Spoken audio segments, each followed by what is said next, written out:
Coming up on today's show, TGS is in full swing and Nintendo rumors are back in the news. What's good, everybody, and welcome to another episode of the What's Good Games podcast, your source for video game news, commentary, analysis, and funny stuff every Friday. I'm Andrea Renee, joined by Miss Brittany Brombacher. Yellow. Somewhere off in Berlin. Oh, thank you. I was hoping I could hear an echo from Berlin, but I'll take it from Los Angeles. There will come a day when we stop referencing Steimer on the open of the show, everybody, but that day, unfortunately, is not today. Whether it's your first episode or your 243rd episode, we're glad that you're here. And did you catch that I made a mistake in the episode number at the open of last week's show? Because I did. And now you're going to go back and re-listen to it because you're like, no, I didn't. Wait, I did. Raise your hand if you did. Good job, everybody. High five to you. You get a sticker. Yeah. We're excited to be talking to you guys about video games today. We've got some really fun news, so we're going to go ahead and jump into it. But thank you to this month's Patreon producers, Chewy's Godson, Alex Rigopulos, Faris Attieh, Justin Foshee, Matthew Goderre, Punkdefied, and Trevor Starkey. And welcome to our Patreon community, Lisa Bennett and Jake Finney. Brittany, where can people contribute to the show if they don't have any dollar bucks to throw our way? $1. You can leave us a 5-star review, ladies and gentlemen, on your favorite podcast platform. Even though I say that, I think Apple's really the only one that matters, but that's okay. So if you are a listener on the iTunes variety, please leave us a review. It helps us out a whole bunch. You can leave silly words and sentences, and I will read them and sometimes insert them into the top of the show. And it helps people find our show, which means good things, because then we'll be happy hosts. Right, Andrea? That's right, Brittany. Thanks. And the dollar bucks is a Bluey reference for all the cartoon fans out there. Bluey? What's a Bluey? It's a kids show on Disney Plus. It's technically from Australia. It's a kids cartoon starring a really adorable pair of dog sisters and their mom and their dad and their kind of family antics that they get up to. It's really cute. Are they blue? It's like Blue's Clues, but for Australians? Sort of, yeah. Okay. Yeah, I never thought about it that way, but now that you mention it. I'm here all night. All right, everybody. This show is brought to you by Felix Gray and Undies, but we'll talk to you more about that later. Brittany, Tokyo Game Show 2021 is underway. It is, and I feel like it's been so quiet. I feel like no one is talking about this. They're all talking about that Squid Game show. I don't know. Have you been hearing anything about Tokyo Game Show? I've seen things from Square Enix and I've seen things from Capcom, but unfortunately because of the timing of those shows in Japan, we weren't able to wait for those news conferences and get them in because of other commitments that we have on Thursday of this week. And that's unfortunate, but I think what we're going to see is a lot of updates for games that have already been announced.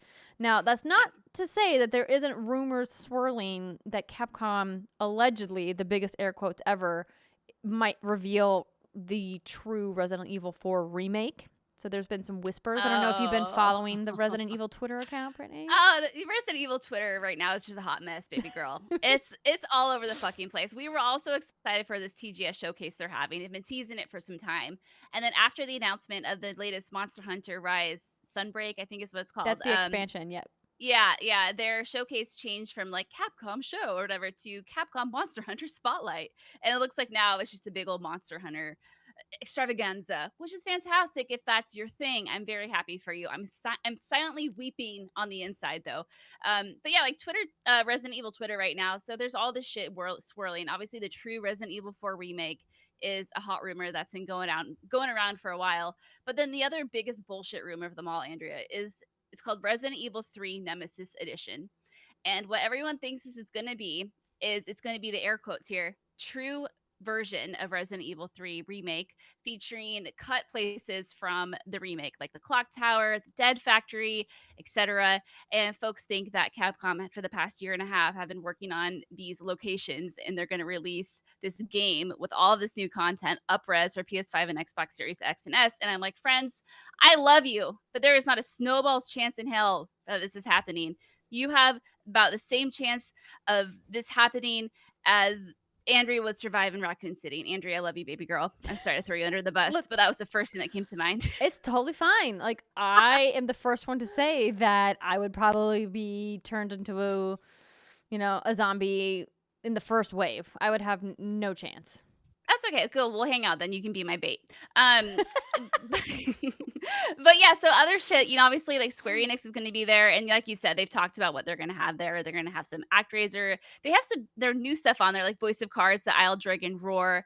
And there's a new one on there. And Stranger of Paradise, Final Fantasy Origin, which is the one I want to hear the most about. And this is like the reimagining of the first Final Fantasy, which looks like it's kind of all over the place. Excited to see that. But even Xbox has something, but again, it's more catered to, I think, that audience in that region, and they're not so much looking to do new debuts or new huge reveals or anything. Yeah, but typically we don't see jaw-dropping news come out of TGS. That's just the way it has been in the past couple of years. I think we get some, as you mentioned, very region-specific new titles that some fans here in the West are excited about, but as a global moment to talk about video games, TGS just hasn't been that show for a while, quite honestly. And that's not a bad thing. I think them making it a more regionalized show makes sense for what it is. And the time of year that TGS usually falls, which is in mid to late September, is post Gamescom, post PAX West. A lot of the North American video game publishers have already announced what they're going to announce for fall and any other announcements they'll hold. Now, it would be interesting to see if Sony ever made a play to come back to TGS in a big way because interestingly enough, PlayStation being a Japanese company doesn't really do a lot of new stuff at TGS, which is kind of a head scratcher considering that's where their home base is. But they really march to the beat of their own drum these days. Yeah. I was going to say, that's kind of their thing. We are getting a new IP reveal from Sega and Atlas, though. It might not be new IP. Hold on. I don't know that. I just stuck that out there. A new RPG, though, right? A new RPG. Yeah. There's a countdown website right now, and it looks like it's something new. I was kind of hoping it would be a new Yakuza game because I'm selfish, but that's not an Atlas thing. But yeah, like you said, it'll be a good time. It'll be fun. I wish we could talk about it, but I ain't waking up at 4 a.m. to watch this, or 2 a.m. to watch this Xbox stream or whatever. But what if you're just awake anyway? Because I'm gonna be. You're right. Like, hey, mom, let's get up. Let's get up, man. What's that 4-month sleep regression? Let me tell you all about it, ladies and gentlemen. It is bullshit. It's so glorious because Andrea and I are going through it at the same time, so we can just bitch about it. It's lovely. Yeah, and if you don't know what that is, God bless you. Go on with your life. Yeah. All right. Well, we will update you guys if anything earth-shattering happens at TGS in next week's episode. But there is interesting news from a Japanese company who's always is just vacant from TGS in a weird way again. Brittany, Nintendo is up to some shenanigans again. Are you excited for another Switch Pro update? Yes, I am. Let's go. I feel like we've been covering this for like years now at this point. I don't even know. All right, so this comes from Bloomberg. So developers are making games for a Nintendo 4K console that doesn't exist. What? All right, so employees at 11 game companies said their teams were in possession of Nintendo's 4K development kit for the Switch. The companies span the globe, ranging from large publishers to small studios, and include at least one that has never made a console game before, and Zynga Inc., according to the employees who are asked not to be identified. The latest model of the best-selling Switch is set to go on sale on October 8th, and that is, of course, the Nintendo Switch OLED. It will sport a larger screen, use OLED technology for better color and contrast, and at $350 costs more than its predecessors. But a system capable of handling 4K games isn't expected to be released until late next year at the earliest. Nintendo's responded to a list of questions by saying Bloomberg's reporting is inaccurate and declined to specify which parts of the information it was referring to. Bloomberg began reporting on details of the product more than a year ago, including the bigger OLED display, the fall release, and the higher price. It was also supposed to contain a faster chip from NVIDIA Corp that would enable 4K graphics when connected to a television. But the 4K capability didn't come to pass. It's unclear exactly when the design changed. The reason, according to a person familiar with Nintendo's hardware planning, was component shortages, a far-reaching problem born out of the COVID-19 pandemic. By the time Nintendo had showed off the new console in July, the company had already handed out the 4K kits to outside developers and asked them to design software to support higher resolution. Developers declined to speculate on Nintendo's plan for another console, but said they'd expect to release their 4K Switch games during or after the second half of next year. Andrew, what the fuck is happening? What's happening is that Nintendo is creating hardware that's capable of 4K because, of course, they are. They're inevitably going to have 4K built into their hardware. Duh. Like, that's just the march of technology that happens. But when it's coming, I doubt is this year. Nintendo has very firmly said, we are not releasing new hardware in 2021. Like, they've said that multiple times. And I feel like all of these rumors that we've seen about the next Switch don't come to fruition, right? But is another Switch in development? Of course it is. We just talked last week about how it sold more than 60 million units. So they're definitely working on something, and they will let us know when they're ready to talk about it. I quite honestly don't think that it matters as much as some of the pundits do, because clearly the Switch as is selling just fine. And the chip shortage that's mentioned here has affected not only game console makers, but electronics makers of all kinds. And that's a very real thing that's affecting their manufacturing pipeline. So why on earth would they want to jeopardize a worldwide launch when they can delay until they're ready? Yeah, and in the Bloomberg article as well, I didn't include it in the story. There's one specific class of components that they're needing, and they're fully booked until 2025. Like, people can't get them until then. And I mean, of course, this is if you're going to believe this whole article. So yeah, like you said, like, shit's fucked right now, ladies and gentlemen, in more ways than one. And when it comes to the 4K unit, it's interesting because, like you said, like, it's not something that we actively need, because or maybe no. Oh, I'm gonna stick by that. We don't need it. We're happy and content with our Switch, and obviously Nintendo is happy and content with it also. And we have this Switch OLED version coming out, which I'm incredibly excited about. Did you get one? I have not yet. No, because my darling husband brought back the special Disney Zum Zum edition when he was in Japan. The pink and purple Switch with the little Disney icons on it. Do you remember the rage about that? Everyone was very excited about it, but it was Japan only. And so I've been using that and haven't bothered upgrading, but if a specialty Switch comes around that catches my eye, I might just spend the money to get the cute one, because that's what we do. OLED. I know that is what we do, and that's what I'm saying. I was reading some hands-on previews of the Switch OLED version. OLED. Sorry, that's how the cool kids say it, because the previews are out for it, and the general consensus is it's $350. It's $50 more than the base model. You have a nicer screen. The sound is better. Same processor as before. And now the dock has the LAN input. But I think if you're someone who's into that sort of thing, like me, you're just into the biggest and shiniest new model. Yeah, like, it's exciting, but I could definitely live without this. And it sounds like Nintendo's really in no rush to do this 4K thing. So it is what it is, and I'm excited for it. I think I got the white one. I don't know. I pre-ordered it so long ago. I don't even remember anymore. Which is I kind of regret doing, because I feel like it's going to get fingerprints and everything everywhere. But that's fine. Andrea, are you ready to move on? I'm sorry if I looked distracted. It sounds like either my baby is screaming or there's a hawk right outside the studio, like cawing, and I'm just like, dogs caw. Like, what is that noise? What's happening? I'm just imagining a hawk going around going caw, caw. I am circling, trying to eat you. With screeching. We get a lot of hawks in this part of the city that I live in, because I live in the foothills, and further up is a little patch of nature, which means we also get like foxes and coyotes in our backyard, which is not great.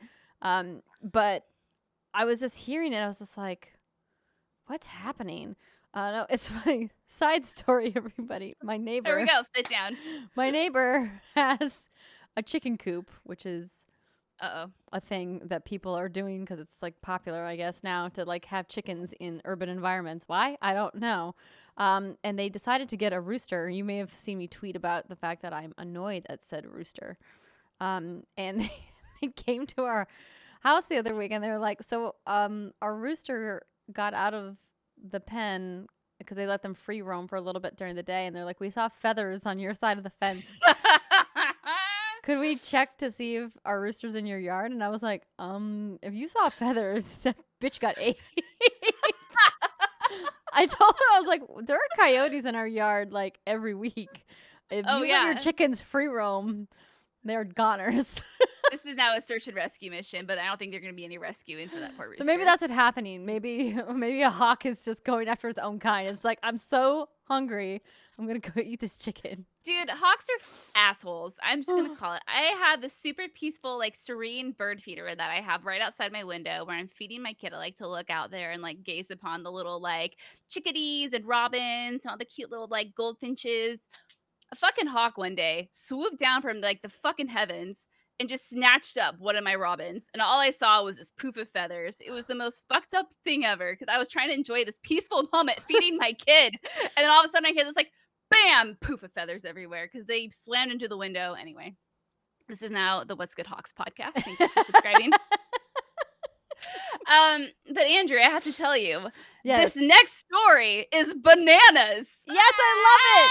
I did it, friends. I did it. I said I was going to do it on Twitter, and I did it. Thank you. I've been waiting all week for this moment. I was worried I was going to forget and fuck it up, but I got it in. You nailed it. Do you want me to read it? Obviously. Okay, fine, I will.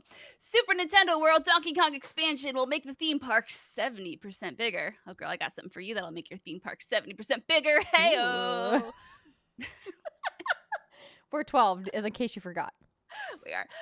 Okay, Super Nintendo World is officially adding a Donkey Kong expansion, Nintendo has announced following months of speculation.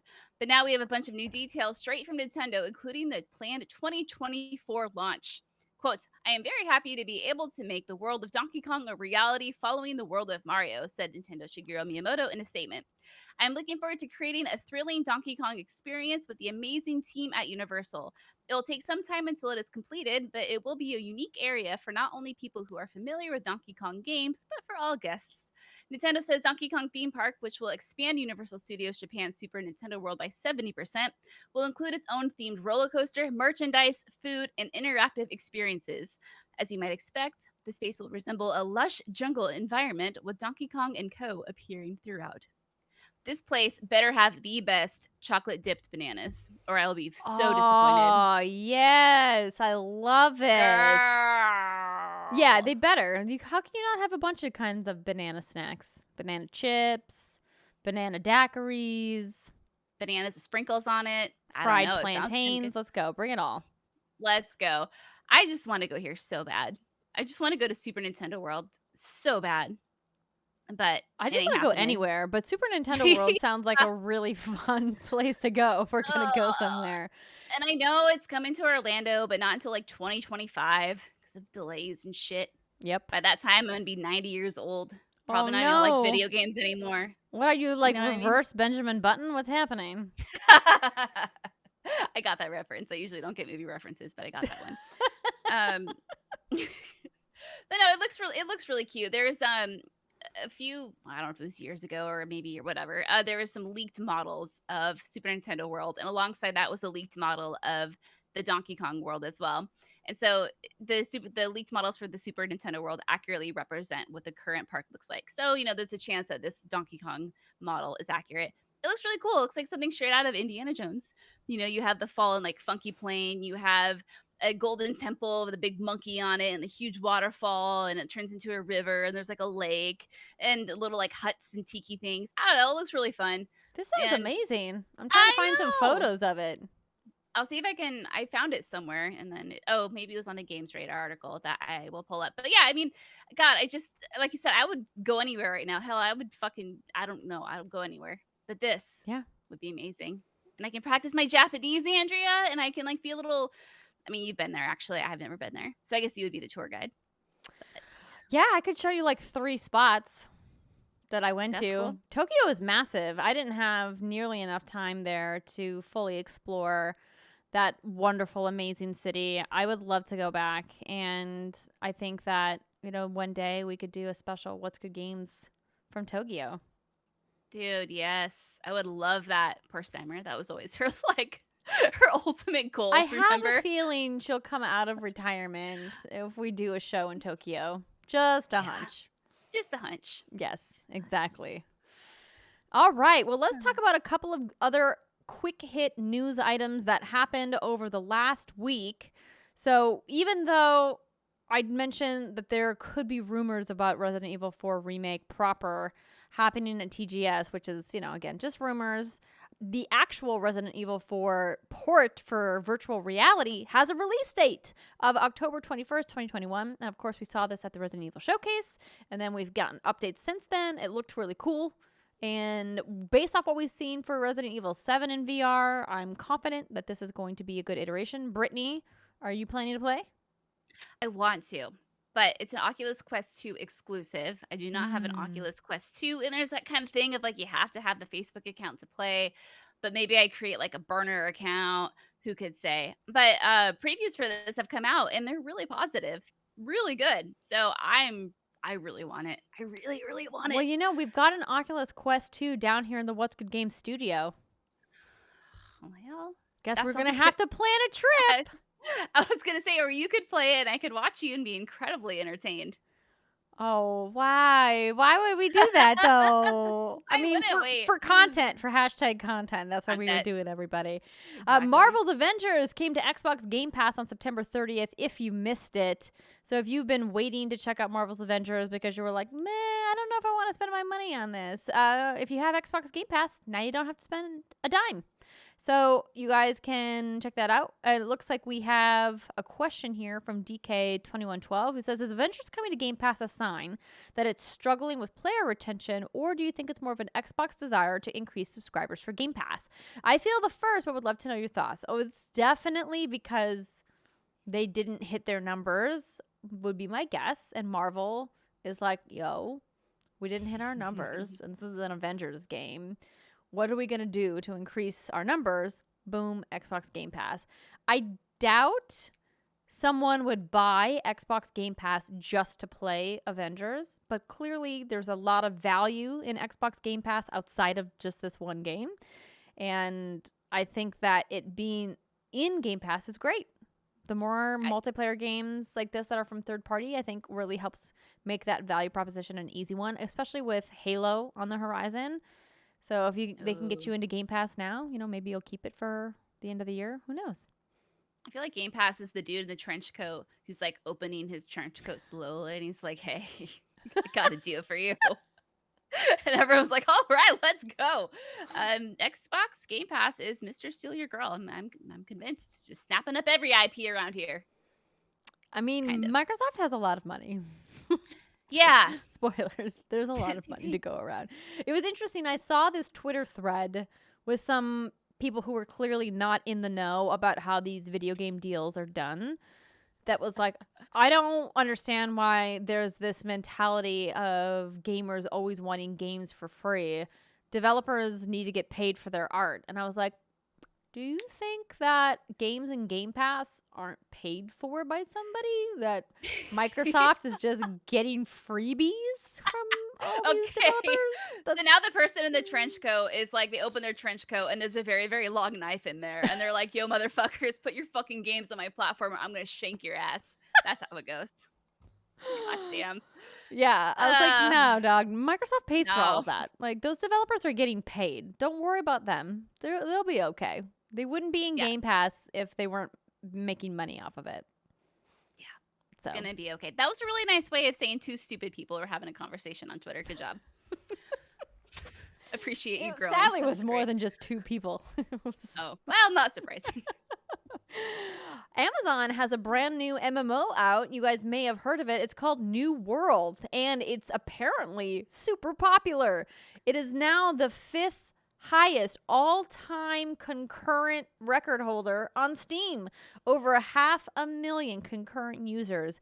Currently, as of recording the show, the only game that is more popular on Steam is Steam's own, I should say Valve's own, Counter-Strike Go. I think it's really interesting how Amazon's game finally took off. They've really struggled with their publishing and video game development branch. They haven't really had a hit. And it's interesting knowing that Amazon Television and Movie Studios has done pretty well. Had a lot of great successes with their other properties and entertainment, but really struggled in the game making space because it's almost like making video games is difficult, everybody. But now it seems like they've struck some gold. Have you seen any gameplays of this or any interest in checking out New World at I have all? a lot of interest, Andrea, in this game. But as you know, that's very problematic. Yeah, babies. Babies. Yeah, I'm looking on Twitch right now and looks like it has 462 viewers. It's people are playing Shroud's playing it right now. Yeah, like I'm in a very vulnerable state right now where I really want an MMO because it just sounds good. Like that comfort gaming, where you just sit down, you kill orcs or you kill like 10 sewer rats and then like you're the most like rewarded person in the world for it because you've killed rats. And it's like, oh, that feels so good. That's a crack. It's like a crack feedback there. But yeah, like I have to stay far away from this because hot damn, if I get addicted to an MMO right now, my child will not. He will. It won't be good for any parties involved. So as much as I'm really like, it shouldn't get into this, I can't. I gotta stay away. I gotta stay away, and it hurts. Yeah, no, I feel you. It's one of those Yeah. things that makes you kind of hurt inside as a new parent. And we know that there's a lot of you out there listening to the show that aren't new parents per se, but went through the new parent stage and can empathize with where we're at, that we really have to kind of make the hard choices about what we have time to play right now and what we don't. And MMO and MMO, that's what I meant to say. MMO is sadly just not in the cards probably, but it looks cool. I saw somebody, I think it was Jesse Cox, post a video of him like chopping down a tree. I think it was just like, I look forward to doing this 1,000 times. I do. You said chopping down a tree. I'm like, God, that sounds so therapeutic right now. Just like walking up to a pixelated tree and just swinging your axe and getting your wood and building something with it. God, that sounds great. Sounds like the kind of monotonous task I could lose myself in right now. I want to go chop down trees. I mean, we all know about your hatred of trees, so this is not surprising. Not surprising that you want to chop them down. That's the real reason I want to play New World, so I can desecrate its tree population and just say, like, fuck all y'all. Yep. Yeah. Exactly. All right, everybody, that's going to do it for our updates in the news. As I mentioned, if we get anything earth-shattering out of TGS, we will cover it in next week's show. And now let's talk about some games that we've been playing. But before we get to that, we have a couple messages from our sponsors.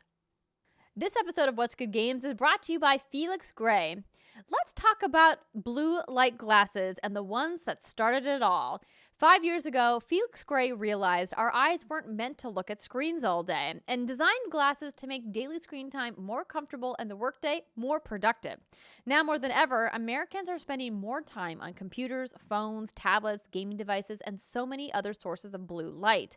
But Felix Gray glasses aren't like other blue light glasses. They filter 15 times more blue light, which can make screen time tough on eyes and disruptive to sleep.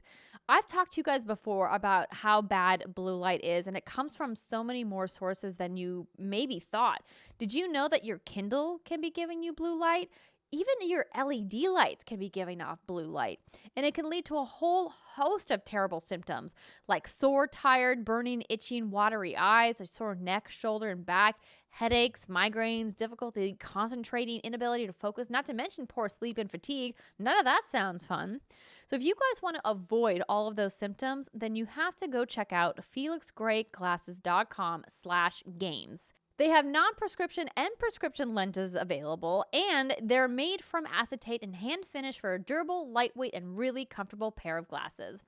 So if you can feel your screen time, but you're not sure if blue light glasses are right for you, then you want to start with the best in blue light. Try Felix Gray.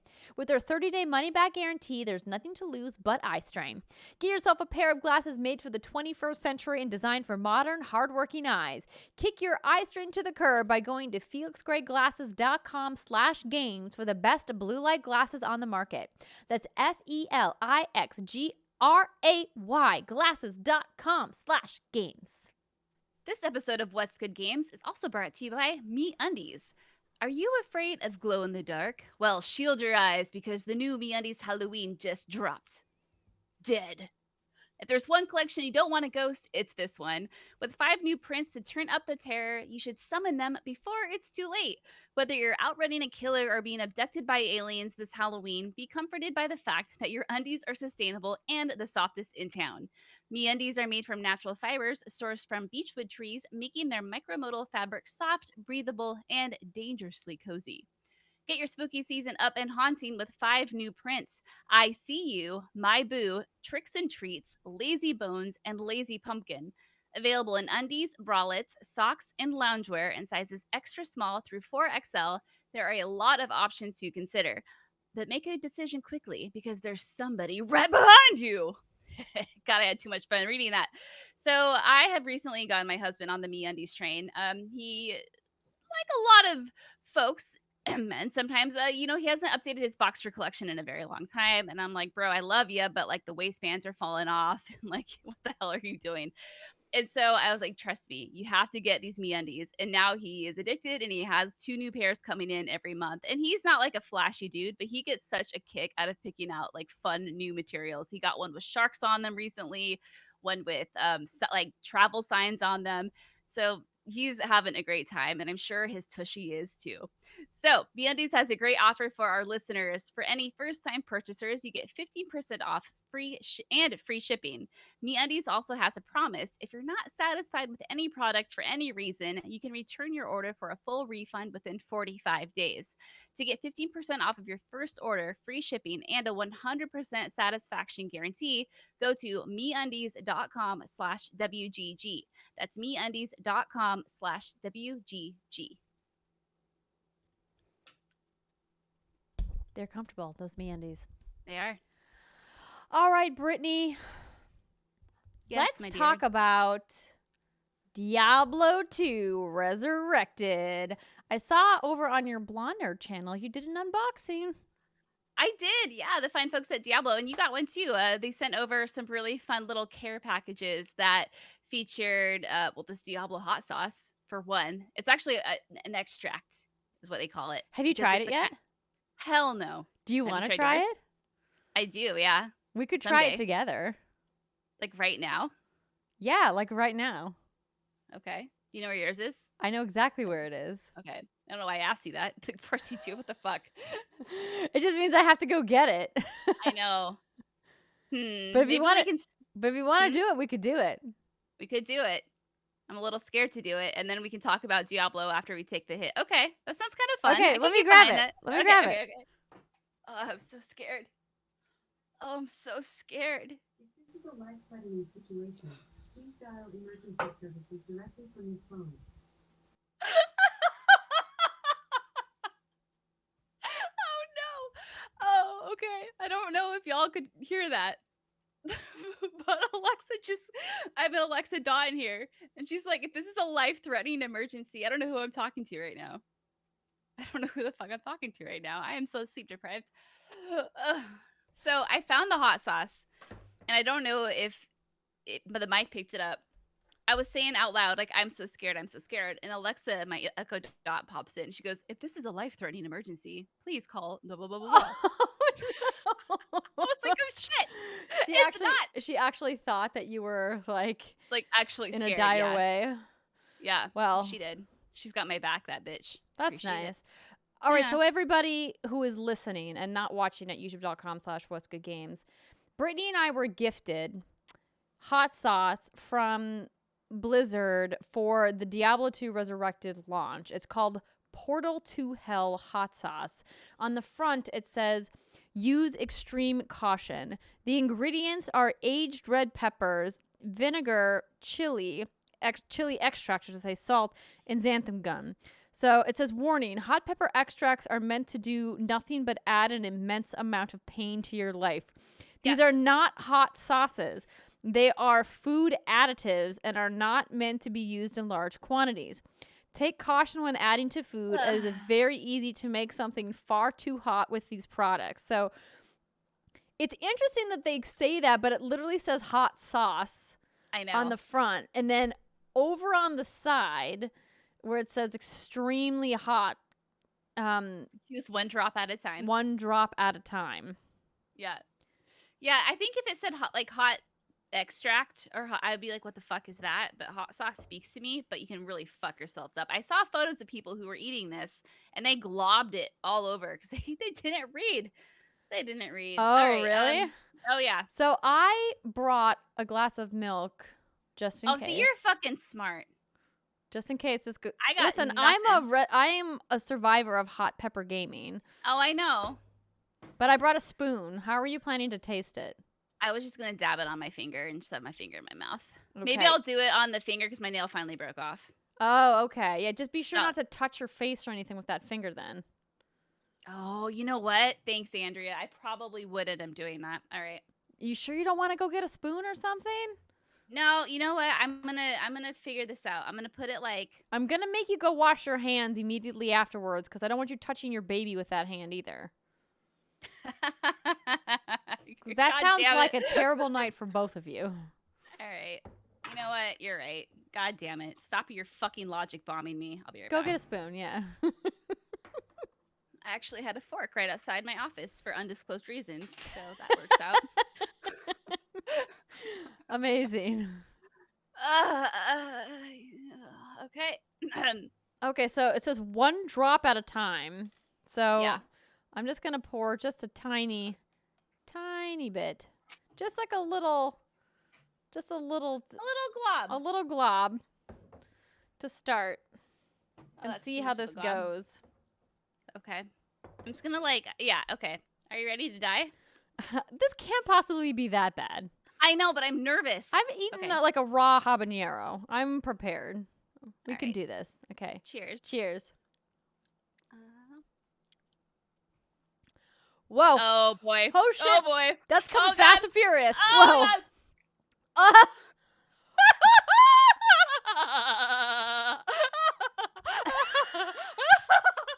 I'm spitting it out. Oh no. The tingle is strong. The tingle is good. The tingle is strong. I just swallowed. Oh no, I just swallowed. My lips, the burning has begun. I can feel it all over the roof. Okay, my eyes are watering. I can feel it over. I'm literally spitting into my Spectra bottle, Andrea. Oh my God. That's some desperation. You're going to have to clean that thing really thoroughly. Okay, so now the heat is Toss it. the heat is hitting the back of my mouth. I don't know why people make Why? literally What is the crying. point? I don't know What is why the people point of make this? things like this. My tongue is on fire. Yeah, am I dying? I could be. Who I'm could trying say? to embrace the heat, but like, I think I'm going to drink a little milk. Oh my God. Oh my God. Why? How Okay. how is this an enjoyable thing for people? How could I'm not gonna sit that where people can see it.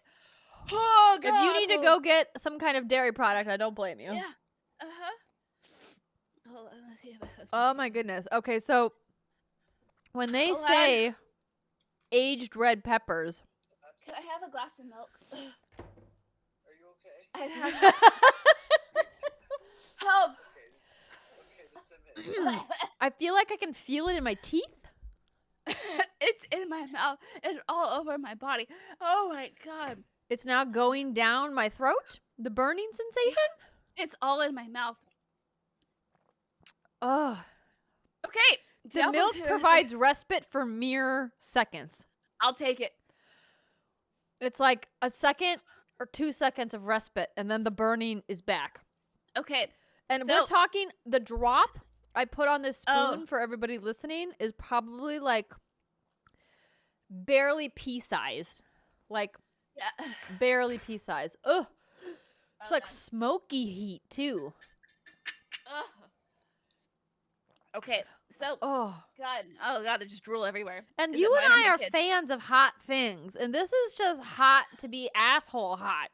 This is just meant to to bring immense amount of pain to your lives. But why? Why do people want that? It still hurts. My Oh, mouth. it hurts. It hurts like a bitch. I feel like I've been punched in the face. Hi. Are you okay? Yeah, I'm sorry. I spit in this. This needs to be thoroughly washed. What? Oh my god. Where's the hot sauce? Brittany's husband has brought her a glass of Oh, yeah. milk. What? Is he aware that you tasted this? Oh yeah, like a pea size. That's too much. No shit, it's too much. All right, thanks, babe. Love you. Appreciate you. Okay.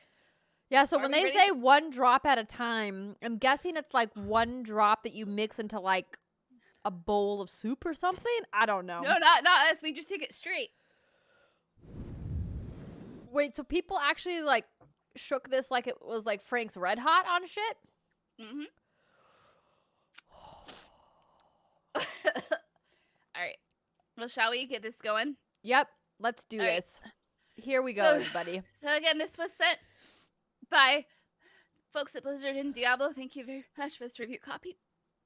This game came out September 23rd for Xbox, PlayStation, and Switch for $39.99. It is a remaster, which means it has updated graphics and re-rendering of cutscenes. It looks really pretty, the cutscenes too. The game looks like a remastered game from 2000 because that's what it is.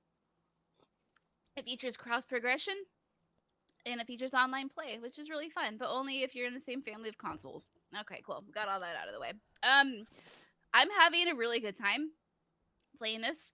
It very much feels and still kind of looks like a game from 2000, but it has that Diablo charm about it that you love so much, that I love so much. I've never played Diablo 2 before. Only played Diablo 3 and a little bit of Diablo 1 on PlayStation. It has all of the amazing loot. It has the dungeon crawling. It has the skeletons and the enemies. It has the towns, and I'm just having a really great time with it. The burning. The burning is like ever present, unabating. Oh yeah, and when you don't have this milk in your mouth, it just slowly like it's like a rage meter, and like it starts overflowing, and I just want to rage right now. But a pro tip: when you're starting this game, you have 2 options to create an online character and an offline character. If you create an offline character, that character can never be played online with other people, which is kind of like oh god, heart palpitations. It's kind of like a what the fuck barbecue. So you want to make sure you create an online character so you can play online and participate in ladders. Why is my eye burning? I didn't get it near my eye, or did I? No, I didn't. Okay, thank God. I'm like like, I burning hope right you here. didn't. I thought we talked very specifically about why you shouldn't put this on your finger, and you used a utensil. Andrea, you saved me from myself, and I love you forever for that. I'll always owe you one for that. And when you do start, you have 7 different classes you can choose from. Let's see, you got Amazon, Necromancer, Barbarian, Sorceress, Paladin, Druid, and Assassin. Fortunately, you can't customize the way these characters look. So I am this big, beefy, like bald man because I'm a Barbarian, and Jason is like this dainty little sorceress, and that's kind of like our usual dynamic. So it's fun that way. But I'm only in the middle of Act 1, and I think there's 5 acts. But at the end of the day, it just comes down to knowing Diablo is like Diablo. I think there's a lot of games that try to replicate, to an extent, what Diablo does. Understandably, why wouldn't you? It's a very, very successful franchise, and they do what they do very well. But even though this game is from 2000, and they haven't really changed a lot about it mechanically, it's just a fucking blast to play, and I'm having a ton of fun. It's the game Jason and I play together when the kid's asleep, and we get like a couple hours to ourselves. And like I said earlier, it has all the things you would want, and I think it's a good holdover until whenever the next Diablo comes out in like 20 years. The voice What acting is platform are you fun. guys playing on? I'm playing on Xbox. I had to Okay. think about that. Yeah, we're playing on Xbox, and I mean, the up-res graphics look fine. They look good. But again, it comes down to the gameplay, and the gameplay is solid, and just having a really, really good time, having a blast playing, because I've been craving a Diablo game for a hot minute. Because the last one came out in 2013 for consoles, and then we had the Reaper of Souls, which then I think brought it to like PS4 and Xbox One, and then I replayed it there. I think that's what it was. Anyway, if you're looking for a fun game to play right now, like it has that Diablo flair to it, because it is Diablo, definitely check it out. Definitely give it a play. Highly recommend it. And I was going to say something else, but the burning has moved into the back of my throat, so I'm going to take another sip of milk. You should drink some milk. So I have this special press edition swag box that you got as well. I did an unboxing on my TikTok at Andrea Renee. If you guys want to follow me on TikTok, I post a whole bunch of random shit there. and I'm going to be doing a giveaway of my box. Ooh. So I've opened the hot sauce. I'm happy to include the opened hot sauce, and I will package it so it doesn't spill if the winner so chooses, but everything else will come included. That, however, does not include a copy of the game. So make sure you follow me on Twitter, and I will be giving that away in the next week. So keep your eyes peeled for that. And I haven't started my playthrough yet because I'm kind of struggling with which platform to start on. But thankfully, there is cross progression, which is amazing. It is 2021, so it's good that we have that. But I'm thinking of playing this on my Switch because I played all of the Eternal Collection of Diablo 3 on my Switch and really had a good time with that. And the portable nature of the Switch makes it so that I could probably pick this up whenever I want to and not have to be kind of tied to my console. But I actually never really played a lot of Diablo 2 back when it originally came out, so that's why I was really excited that they were remastering this.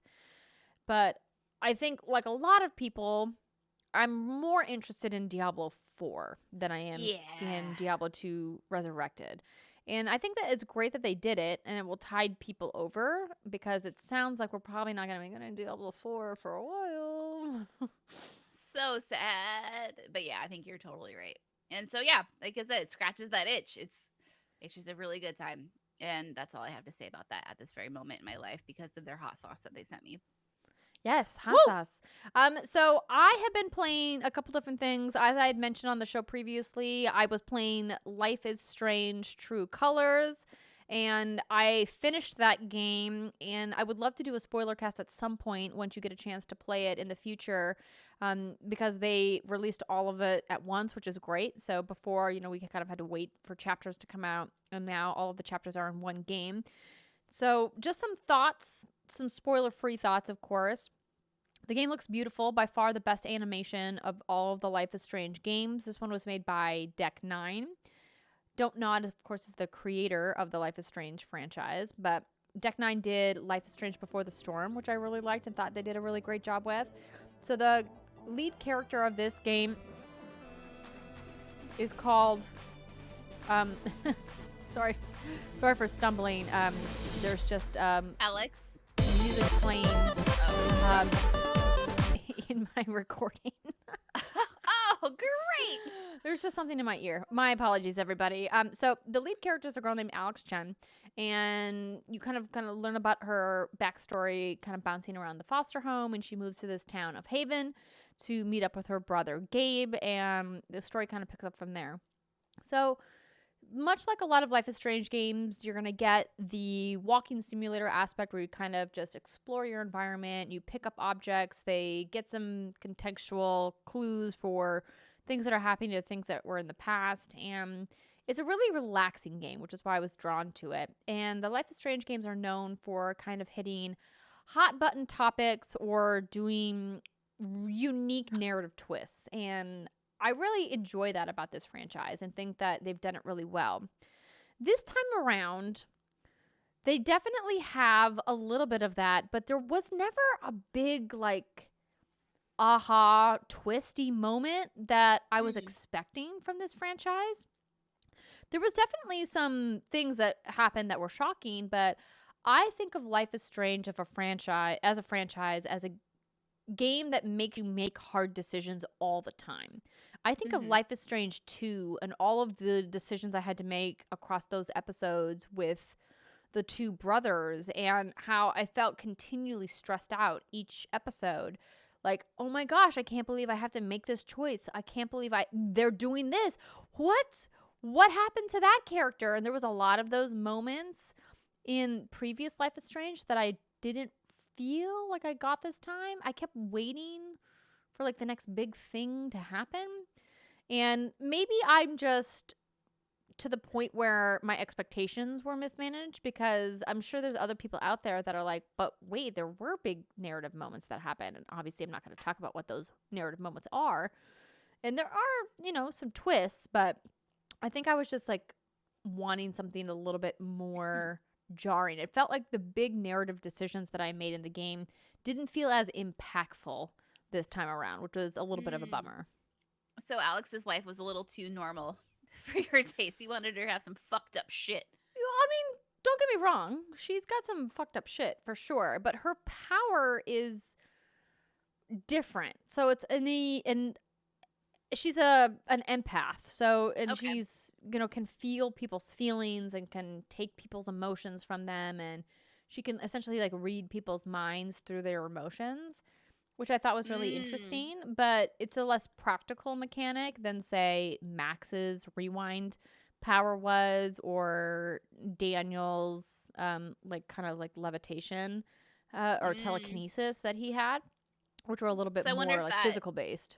Yeah. So I wonder if that kind of lend itself to this kind of like not as crazy rocky story or narrative. Because I mean, that's a kind of like a day-to-day for some people, right? To be an empath, right?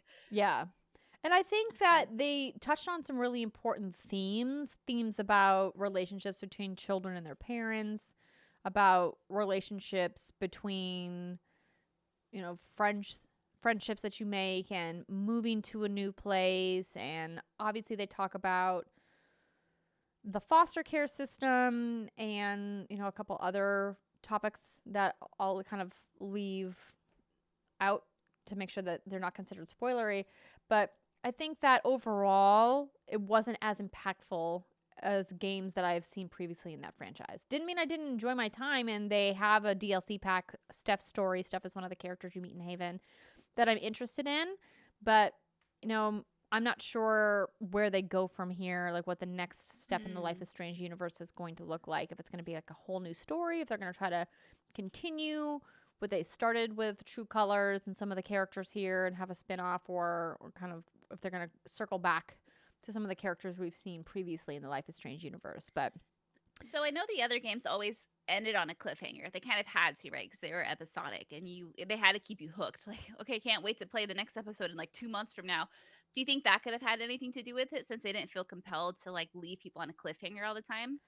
potentially, it might have. I mean, you're left with a big choice at the end of the game, like you are in a lot of Life is Strange.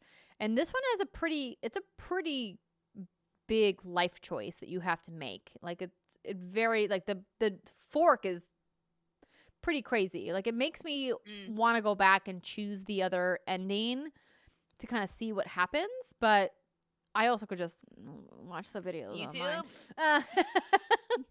Instead of replaying the game again. But the game is really beautiful. And there's some great music, and there's a moment in the third episode where they do a LARP, a live action role playing game. Fun. And they do it in such an amazing way, and they bring in this really fun turn-based RPG combat mechanic. And I just love the way they represented a LARP on screen, because I think my perception of what LARPing was very different from the way that they represented it in the game. And I love that it changed my mind about what a LARP can be, because I think a lot of people out there have a very specific notion of what LARPing is, if they even know what it is to begin with.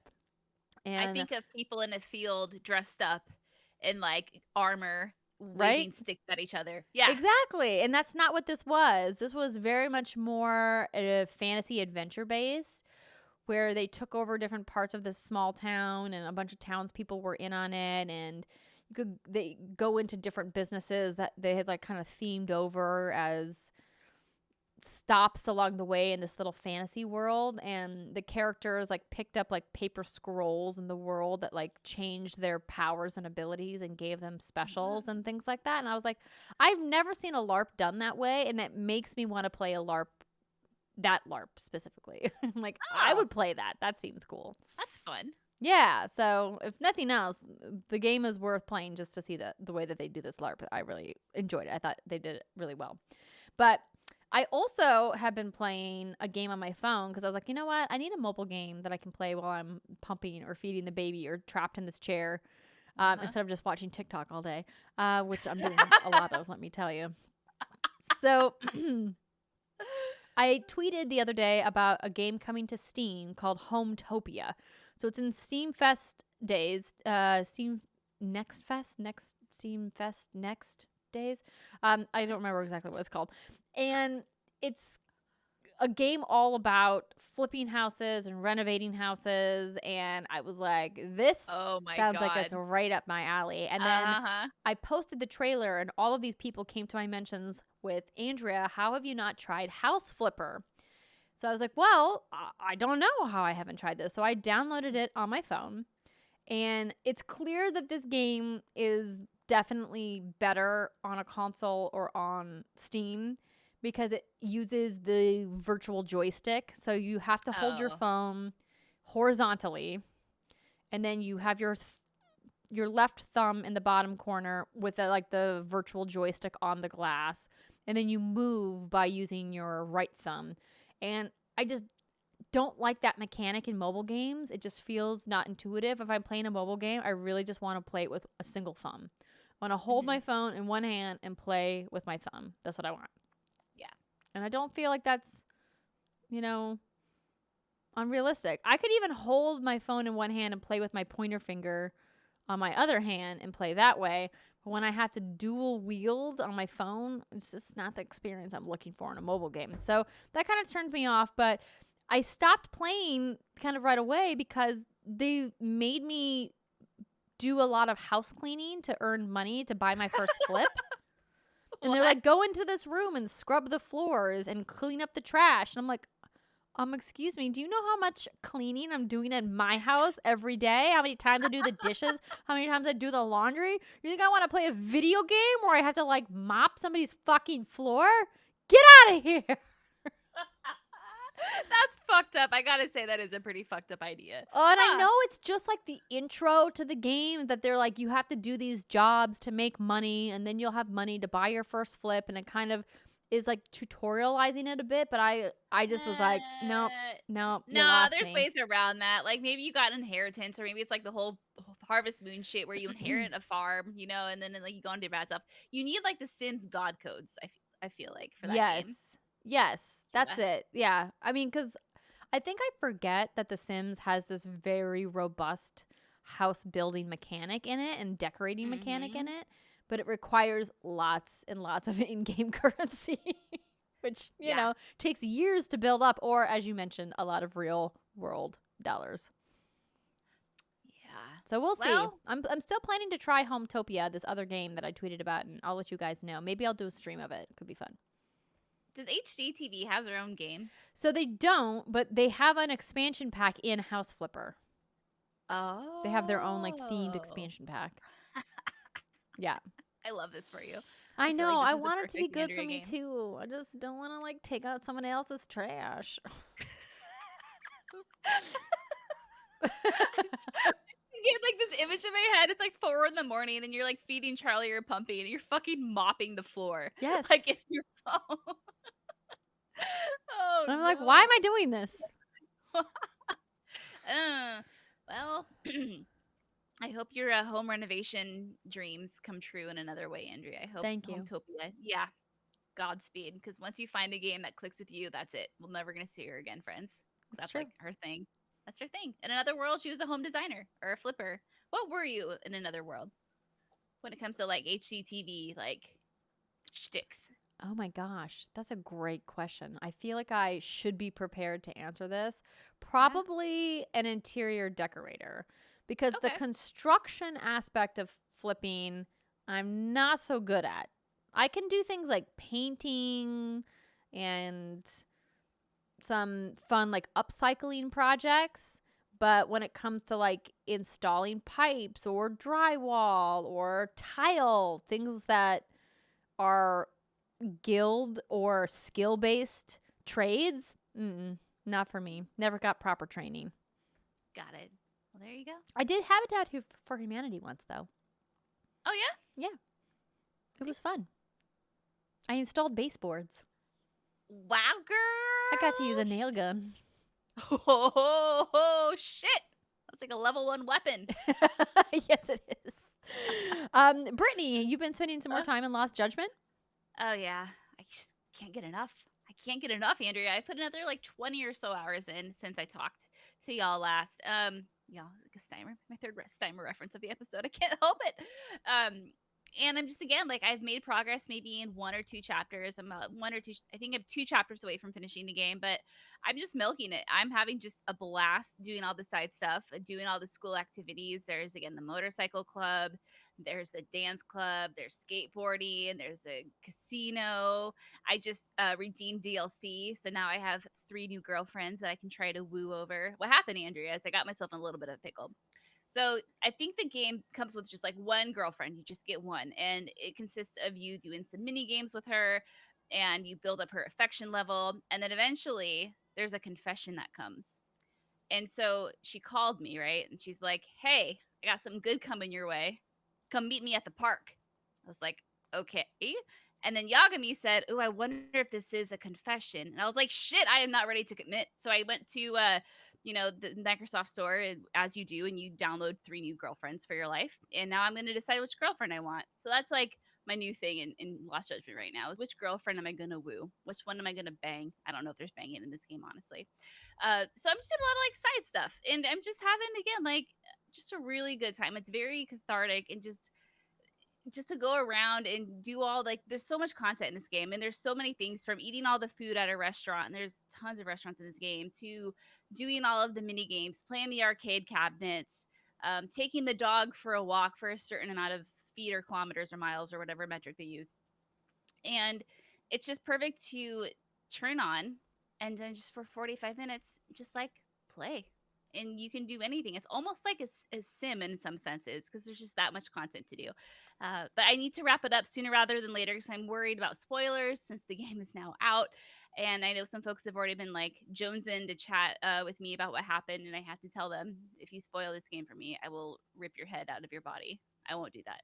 That sounds sounded very unpleasant. violent. Yeah, that was the hot sauce talking. Sorry, it made me a little grumpy.